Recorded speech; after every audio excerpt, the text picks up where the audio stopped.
আসসালামু আলাইকুম। অনেকেই জানতে চান যে ইন্ডিয়ান ট্যুরিস্ট ভিসার আপডেট কি। আজকের এই ভিডিওতে জানতে পারবেন ইন্ডিয়ান ট্যুরিস্ট ভিসার আপডেট কি। এটা ভারতীয় হাই কমিশন থেকেই জানানো হয়েছে। বর্তমানে ভারতীয় হাই কমিশনার প্রণয় ভার্মা তিনি জানিয়েছেন। চলুন আমরা বিস্তারিত জেনে নিই।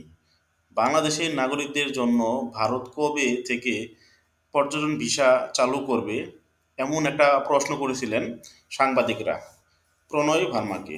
উনি যেটা বলছেন তার অ্যান্সার ছিল এমন যে এখন যাদের জরুরি প্রয়োজন তাদের ভিসা দেওয়া হচ্ছে, কারণ আমাদের লোকবল খুবই কম।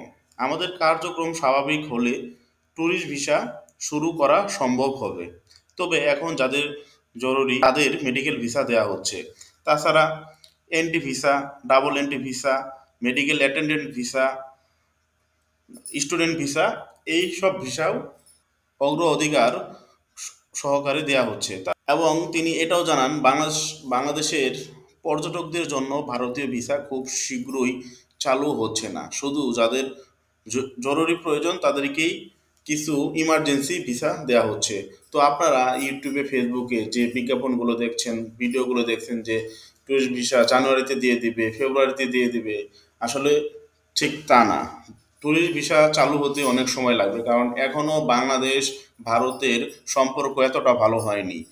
দুই দেশের মধ্যে সম্পর্ক ভালো হলেই ট্যুরিস্ট ভিসা চালু করবে, এবং কি আইন শৃঙ্খলা যদি ভালো না হয় তাহলে কিন্তু এই ট্যুরিস্ট ভিসা এখনই আপনারা কেউ পাবেন না।